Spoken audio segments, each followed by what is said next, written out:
probably the initial assumption that my talk has created is that I'm saying that tradition is very good and tradition is very positive and tradition is romantic. That is not what my main thrust was.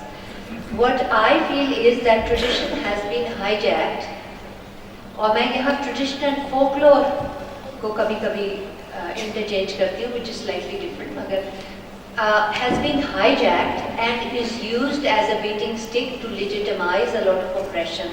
I mean, I'm saying it in very straightforward, not a very subtle sentence, but just a straight. Tradition has been used as a soti for us, and anything that you want to stigmatize a woman of, you use the soti of tradition.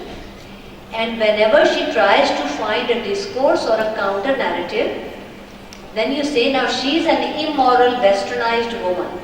So the whole tradition, quote unquote, the term and the body of knowledge and the concept has been hijacked away from women and is used as ammunition against her. That's what started us thinking about these developing and doing more research. Because I think that the point is not that tradition is non-patriarchal and tradition is all good. That was never the intention. But the thing is, like Harris's last sentence I liked very much, that tradition has always been discriminatory and oppressive. I think the past you said, but the current is also very discriminative and oppressive. So what is the difference? And sometimes I feel more discriminative in more subtle ways. Earlier it used to be a bit more straightforward. So I think that is not the point, whether we are saying past is oppressive and present is not, or present is oppressive and past is romantic. I think that as scholars we do need to do research and we do need to see the gaps, and we cannot build, we can very quickly switch to hijabs and whatever is coming into our culture, because we do not have a base, we do not have a research base. I can't even argue that the dupatta is traditional or not. When somebody tells me that a hijab is traditional, I don't have backed up literature or written scholarly articles or creation of knowledge where I can say, no, chadar and dupatta is more traditional than the hijab. So I'm just kind of trying to make a point here that the argument is not about good and bad. The argument is that how come, just like creative arts, people, it's very common these days कि जो creativity में engaged औरत वो बेहुदा है, ठीक है? That's just a general या बेगैरत है या बेहुदा है या whatever. But it is always a hit on the morality. It is always an attack on morality, because that is the weakest. That they see what is tradition. If you ask in general, you do a survey, but I'm just assuming, they will say chaste woman, pak baz, nek parveen, all those kinds of things. So singing and dancing doesn't feature in the past traditional role model also, and we need to bring that back, because if we go closer to the ground. So if you move away from metropolitan cultures and closer to the rural areas where there are not that many layers or multicultural phenomena, you will see that creativity is more accepted. Poetry is more accepted. Women have their poetry circles also. So it's as you kind of move towards the modernism or urbanization, it is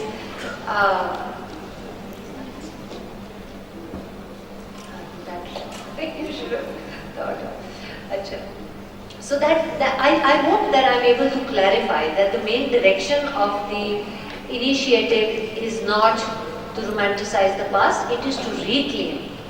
And it is very closely linked to how we see ourselves, we women, how we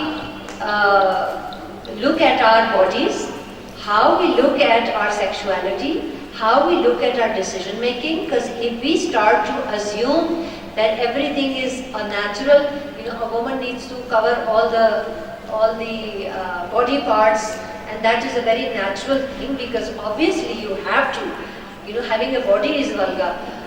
Those concepts are rooted in our past concepts perceptions of a woman, function of a woman, place of a woman, and research on that and unpacking that and separating some progressive. I like the comment on the change of culture also, because I think that is at the core of this initiative. And until we start unpacking these things, we cannot really turn towards pruning the culture. So for example, if today we say, okay, some people will say honor killing is tradition, some will say no, it is not, it is abuse of tradition. I do not know which it is, but the thing is, unless we unpack it, unless we do research, we are not able to say whatever it is, we do not want it in our tradition. You know, we need to move forward. It is like, you know, I always give an example of if there is crop in the field, there is crop and then there are those weeds and then there are poisonous weeds, and so one needs to make a distinction. We keep cleaning out our culture or transforming our culture, we keep moving forward, but we do need to do research and fill up those gaps where we can't even tell what was developed when was dupatta introduced, or when was this kind of morality introduced and became. Agar just we talk about phrases, you know, budi bodi lal lagam type phrases, we have to get into the background of it, do the research. And for you, very briefly, I like colors, decorations, you know, I think human beings have aesthetic sense. For some genders, it is kind of imposed that they have to be grey, blue or black or something. You know, for some genders it is allowed.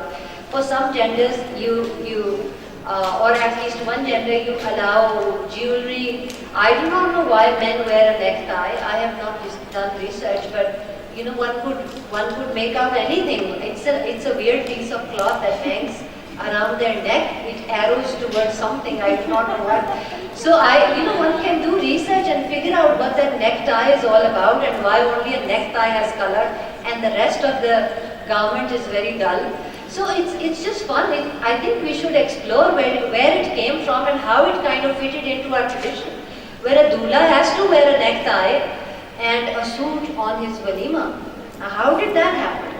So I think that it is our present is very attached and very closely connected to our identity, our past, how these traditions became what they are. Otherwise, we just assume, yes, women have long hair, men have short hair, and men wear blue, grey, brown, and women wear. We have to go in the background of it, how it all came about. And if I say women are repositories of culture, of course that is also linked to patriarchy. You know, it suited men to keep women in charge of the repository. But then, in the process, we earned something very good also. We are able to create more poetry and sing songs, etc. So it all needs to be unpacked and researched and figured out, and that is how we move towards our future, and that is how we prune our culture. If we keep culture dead in museums and not talk about it because that has nothing to do with past, I think we will lose out big time. Thank you. Thank you. We close our session, and I would like to thank all the panelists, presenters, and the discussants, and the audience for taking so much interest in this panel discussion.